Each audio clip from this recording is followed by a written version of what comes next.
Malik stretched his arms as he stepped out onto his front porch, a fresh cup of coffee in hand. The sun was just rising, casting a golden glow over his quiet suburban street. But something felt off. His lawn, normally dry and a bit patchy, was soaked. Puddles of water gleamed in the morning light, the ground squishy beneath his slippers. His brows furrowed. Did it rain last night? He checked his weather app. Not a drop. Confused, he walked toward his garden hose, coiled neatly near the spigot. He bent down, running his fingers along the rubber tubing. It was warm. Someone had used it recently. A nagging thought crept into his mind. That's impossible. Malik lived alone. No kids, no pets, no backyard fountains or sprinklers. Just him. So who the hell was using his water? Brushing it off as a fluke, he took a sip of coffee and went inside. But as the days passed, the strange occurrences continued. His lawn would be randomly wet in the mornings. Sometimes the hose wasn't coiled properly, left slightly unrolled across the grass. Then, the real shocker, his water bill arrived. $120 more than last month. Malik stared at the paper, his jaw tightening. What the hell? He barely used water outside of quick showers and the occasional dishwashing. This was insane. Someone was stealing from him. Now, Malik wasn't the kind of guy to jump to conclusions. He believed in facts, proof, so he started paying attention. A few days later, his patience paid off. Driving home from work, he turned onto his street, rolling to a slow stop in front of his house. And that's when he saw her. Karen. Well, that wasn't her actual name, but it might as well have been. Middle-aged, short blonde bob, floral blouse and an air of entitlement so thick it could block out the sun. And there she was, dragging his hose across his yard. Malik watched in disbelief as Karen hooked it up to a portable pressure washer and began cleaning her SUV, like she owned the damn thing. For a moment, he sat frozen, gripping the steering wheel. Was this really happening? Then, as if things couldn't get any crazier, Karen looked up, smiled, and waved. Oh, hey there. Hope you don't mind. Just needed a quick rinse. Just needed a quick rinse? Malik exhaled sharply, putting his car in park before stepping out. Excuse me?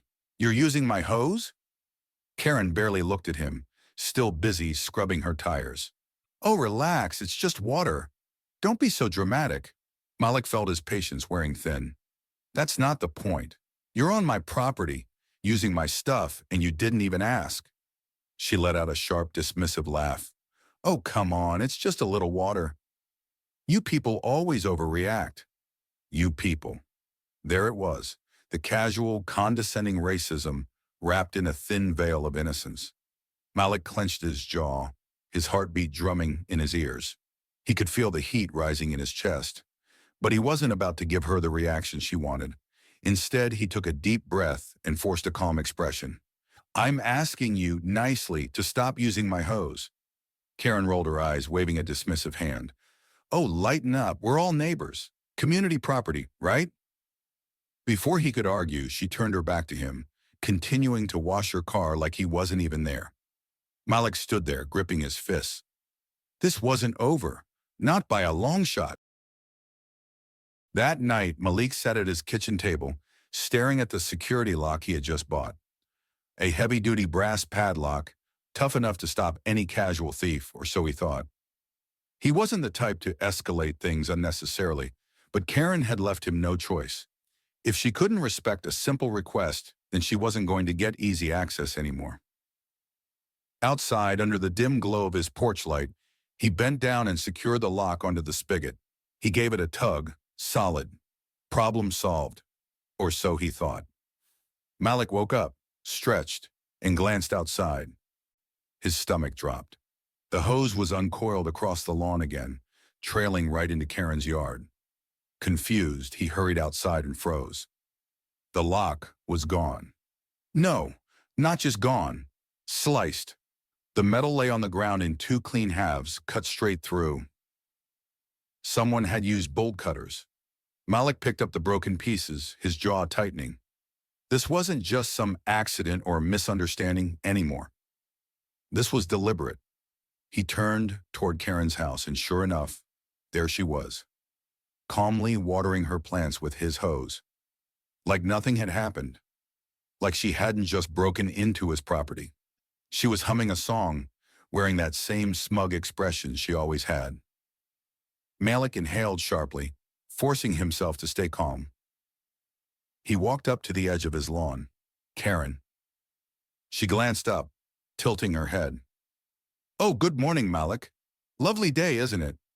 He held up the broken lock. "Did you cut this?" Karen let out a dramatic sigh, waving her hand dismissively. "Ugh, that thing was a total tripping hazard. Someone could have gotten hurt."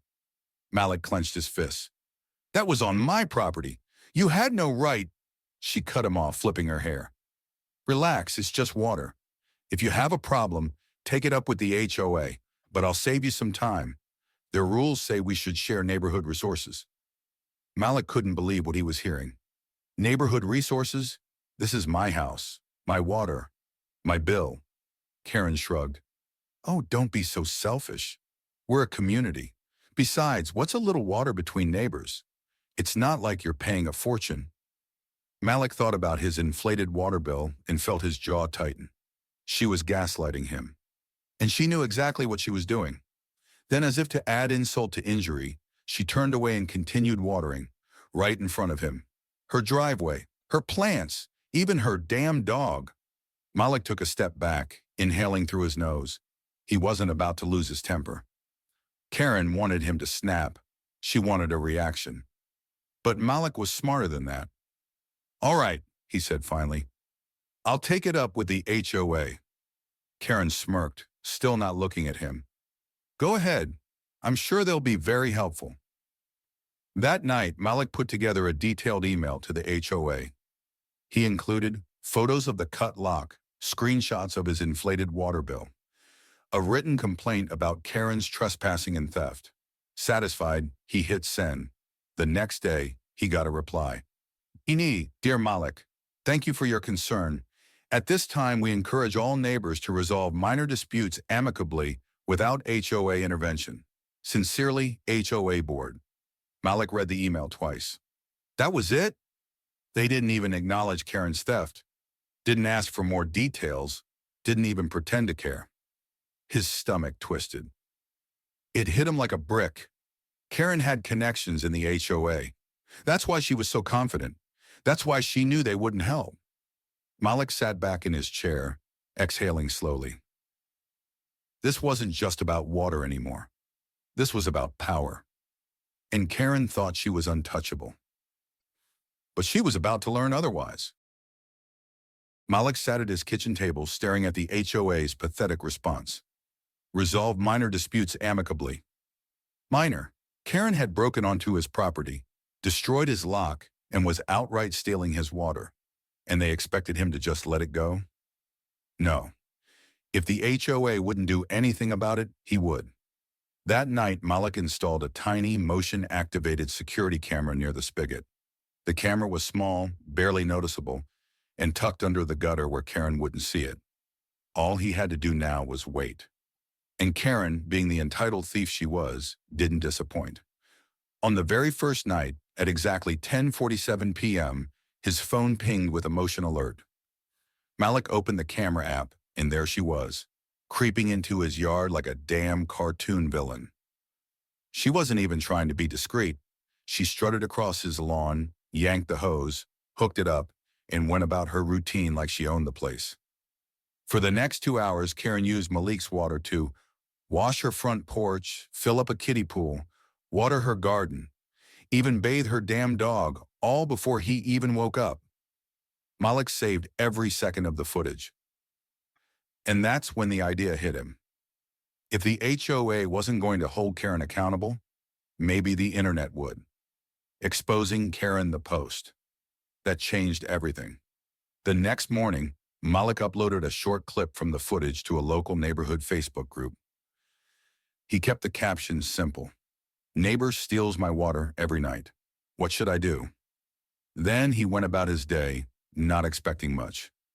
By lunchtime, his phone wouldn't stop buzzing. 100 likes, 200, 500, hundreds of comments. People were sharing it. The response was insane. Some people laughed. Damn, she treating his water like a free vending machine. That's not a Karen, that's a full-blown water bandit. Others were outraged. She cut your lock? That's straight up criminal. And the HOA won't do anything? Typical. Then came the best part. People started sharing their own Karen horror stories. One neighbor commented, "Oh, she's been a nightmare for years. Reported my mailbox for being too modern." Another added, "She made my mom repaint our fence because it clashed with the street aesthetic." Malik realized something crucial. Karen had enemies. A lot of them. And now, everyone was watching. By that evening, the video had exploded. 2,000 plus shares. Even some local news reporters were commenting. And Karen? Oh, she saw it. Because at exactly 6:42 p.m., Malik heard it. Bang, bang, bang! The pounding at his door shook the walls. Malik took his time, setting his phone to record before opening it. And there she was. Karen stood there fuming, her face red, eyes wild. No smug smile this time. "How dare you!" she shrieked. "You posted that video without my permission." Malik leaned against the doorframe, arms crossed. "You stole my water without permission." Karen's mouth opened, then shut, her hands balled into fists. "You can't just record me. That's illegal," Malik smirked. "Actually, it's my property. You know, the one you keep trespassing on?" Karen seethed. She pointed a shaking finger in his face. "You need to take it down. Now!" Malik didn't move. "No." Karen's nostrils flared. She clenched her fists even tighter. Then suddenly she let out a sharp, mocking laugh. "Oh, I see what's happening here," she sneered. "You're trying to play the victim? Typical. You people always love playing the victim." Malik's stomach tightened. There it was again. That subtle, insidious racism wrapped in fake innocence. He took a slow step forward, lowering his voice. "Let me make this clear, Karen. You stole from me. You trespassed on my property. You destroyed my lock. And instead of apologizing, you're standing here throwing racist insults?" Karen opened her mouth, but Malik wasn't done. "Get off my porch and don't ever touch my hose again." For the first time, Karen looked genuinely caught off guard, but then her mask slipped back into place. She smirked and took a step forward, getting right in Malik's face. And then she said it. "Do something about it. I dare you." Malik's expression didn't change. But inside he had never been more sure of what he was about to do. Karen had just sealed her fate. She wanted to see what he was capable of. She was about to find out. Malik sat on his couch, replaying Karen's words in his head. "Do something about it. I dare you." She really thought he wouldn't. She thought she was untouchable, that the HOA would protect her, that she could keep walking all over him without consequences. She was about to learn otherwise. But Malik wasn't going to yell. He wasn't going to argue. He was going to teach her a lesson she'd never forget. And for that, he needed a plan.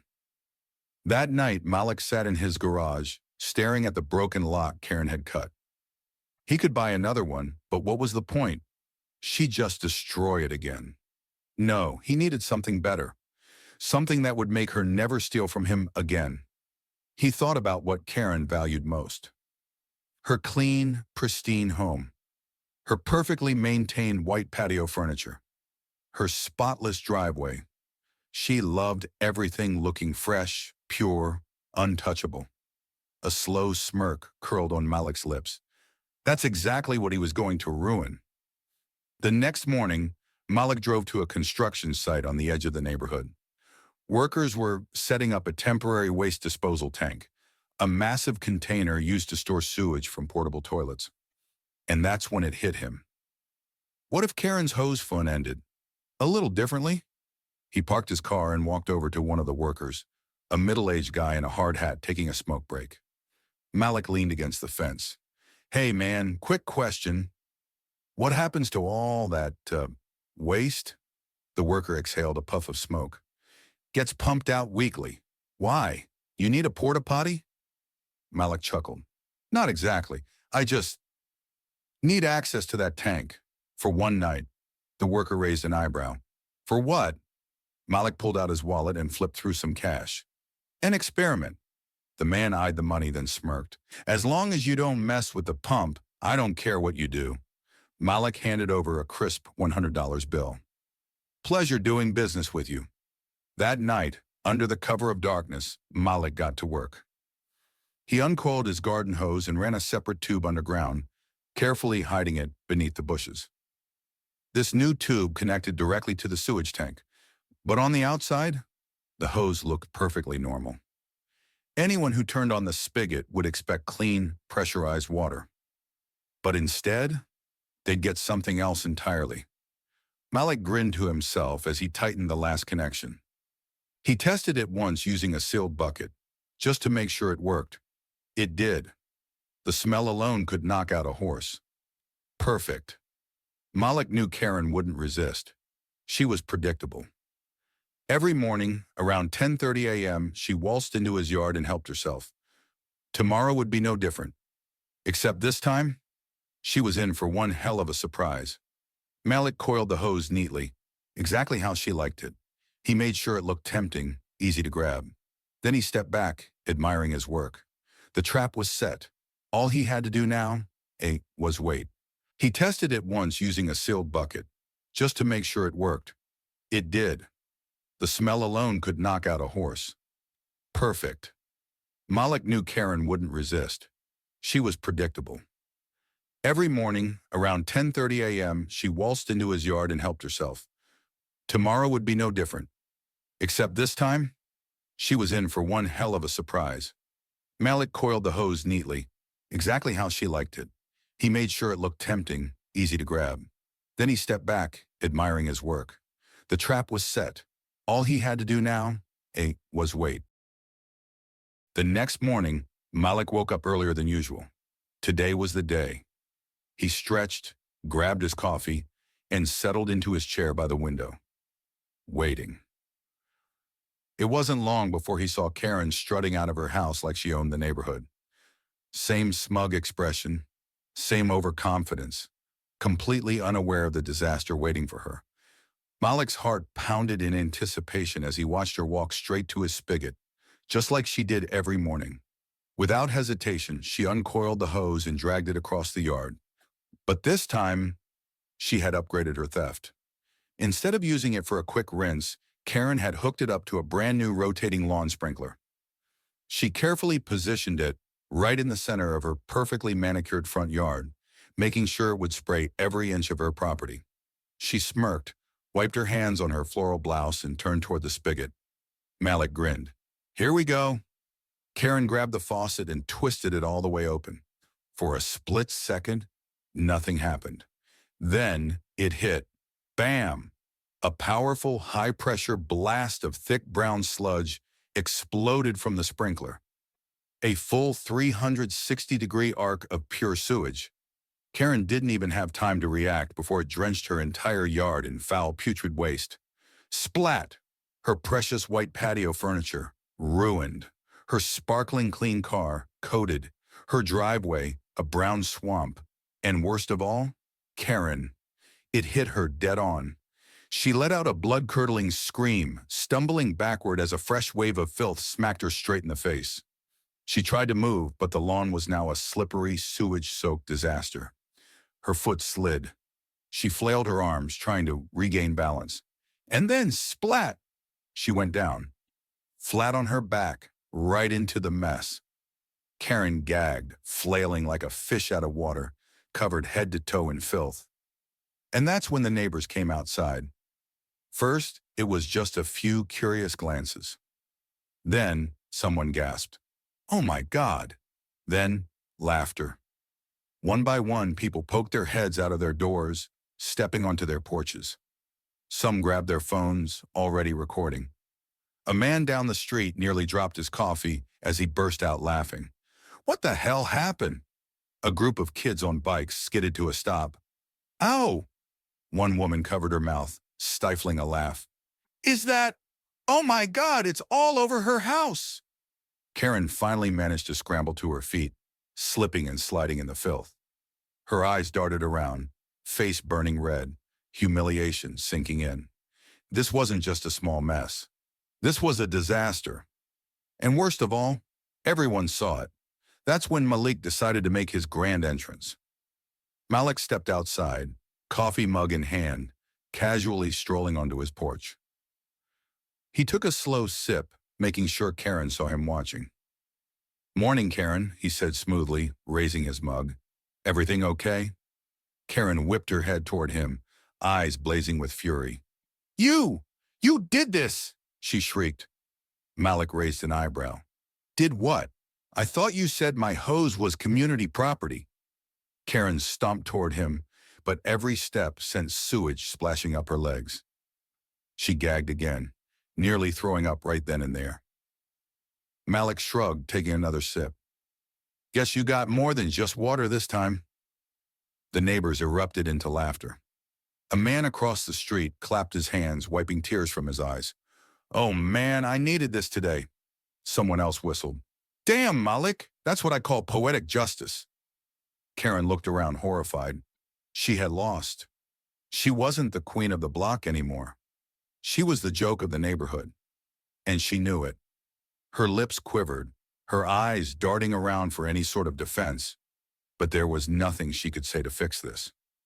With one final strangled scream, she turned and ran back inside, leaving behind a trail of filth. The door slammed shut. Malik exhaled, taking in the moment. Victory. With a satisfied nod, he turned and walked back inside. This was only the beginning. Karen spent the rest of the day trapped inside her house, curtains drawn tight, probably scrubbing herself raw in the shower. But Malik knew this wasn't over. Karen wasn't the type to accept defeat. And right on cue, the next morning, he found a bright red envelope stuffed into his mailbox, an official notice from the HOA. He smirked as he opened it. "Dear Malik, we have received a formal complaint regarding a hazardous incident involving your water line. Allegations include intentional sabotage, creating an unsanitary environment, and hostile behavior toward a fellow resident. Please be advised that further violations may result in fines or legal action." Malik laughed. Karen was really out here playing the victim. She stole from him. She destroyed his lock. She got exactly what she deserved. And yet, somehow she was trying to spin it like he was the problem. She had no idea who she was messing with. Malik took his time putting together his response. He attached clear video evidence of Karen trespassing onto his property. Screenshots of his inflated water bill from her theft. The HOA's previous email telling him to resolve the issue amicably. And just for fun, he added a screenshot from the viral Facebook post. "Since you failed to intervene earlier, I handled it myself. Consider the matter resolved." He hit send. By the afternoon, the HOA responded. "Dear Malik, upon reviewing your provided documentation, we have determined there is no evidence of intentional sabotage on your part. We advise all residents to respect property boundaries moving forward. No further action will be taken." In translation, they weren't touching this mess. Karen had been abandoned. But she wasn't done yet. The next day, Malik received a letter from a lawyer. Karen was officially suing him. Charges: intentional destruction of property, infliction of emotional distress, biohazard exposure. Malik almost spit out his coffee. Emotional distress? Biohazard exposure? The woman trespassed onto his property, stole his water, and got herself covered in filth, and now she wanted to sue him for it. This was comedy, but Malik wasn't about to take chances. So he did what any smart man would do. He lawyered up. 2 weeks later, they met in court. Karen strutted in, wearing her best innocent victim face. Malik, on the other hand, was calm, collected, and completely unbothered. Karen's lawyer, a stiff-looking man in an oversized suit, stood up first. "Your Honor, my client has suffered extreme emotional distress due to the defendant's malicious actions. Not only did he create an unsafe environment, but he also publicly humiliated her in front of the entire neighborhood." Karen dramatically dabbed her eyes with a tissue, like she was in some soap opera. Malik had to fight the urge to roll his eyes. Then his lawyer stood up. "Your Honor, we'd like to present video evidence." A large screen lit up. Playback. Karen trespassing onto Malik's lawn in the dead of night. Karen cutting off the lock. Karen using Malik's hose for hours like she owned it. And then, the grand finale. Karen getting blasted by sewage in full 4K. The courtroom went silent. The judge leaned forward, adjusting his glasses. Is that the plaintiff?" Malik's lawyer nodded. "It is, Your Honor." A snort came from somewhere in the back. Then, laughter. A jury member covered his mouth, shoulders shaking. Even the court reporter looked like they were struggling not to crack up. Karen's face turned bright red. She turned to her lawyer in panic. He just shook his head, rubbing his temples. "Your Honor, we'd like to withdraw the case." The judge smirked. "I thought so." Then he turned to Karen. "Considering the overwhelming evidence against you, I'm dismissing this case with prejudice. Furthermore, I find you guilty of trespassing and destruction of property." Karen's jaw dropped. "Ma, you are hereby fined $2,500. Malik leaned back in his chair, grinning. "Game over." Karen left the courtroom in humiliated silence. No screaming, no threats, no dramatic exit. Just pure defeat. She had lost everything. Malik, on the other hand, walked out victorious. And the best part? This wasn't even the end of Karen's downfall. By the time Malik got home, the entire neighborhood knew what had happened. People weren't whispering about Karen anymore.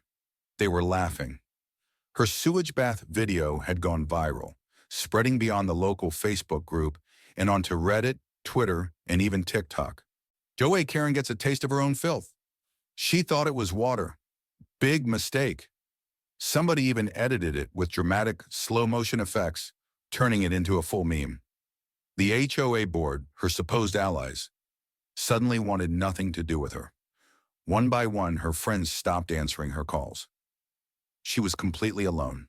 For 2 weeks, Karen tried to keep up appearances. She avoided eye contact, took a different route when walking her dog, and didn't dare step onto Malik's lawn again.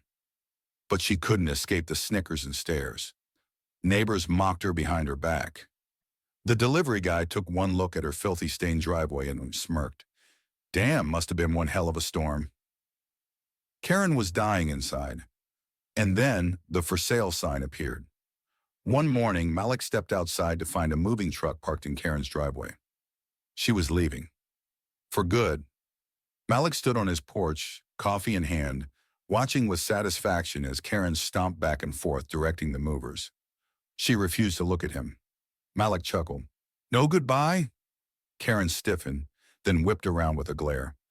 For a split second, it looked like she wanted to say something. Then she clenched her jaw, turned back, and slammed the car door shut. The tires screeched as she sped off. Just like that, Karen was gone. A week later, Malik noticed something different about Karen's old house. No more stiff, soulless decorations. No more ugly pink flamingo by the mailbox. Instead, fresh flowers on the porch. A new family had moved in. And not just any family, a black family. That afternoon, there was a knock on Malik's door. When he opened it, he found a man, a woman, and their young daughter smiling at him. The man held out a plate of homemade cookies. "Hey, I'm James. This is my wife, Tasha, and our little one, Maya. Just wanted to introduce ourselves." Tasha smiled. "We heard about the whole situation with the last owner." James chuckled. "Yeah, sounds like we missed quite the show." Malik grinned, shaking his head. "You have no idea." Tasha handed him the cookies. "We just wanted to say, we're happy to be here. We don't want drama. We just want to be good neighbors." Malik felt something he hadn't felt in a long time. Peace. No more HOA battles. No more stolen water. No more racist nonsense. Just good neighbors, good energy, and a normal damn water bill. Malik took a deep breath, looking around the street. For the first time in a long time, it finally felt like home again.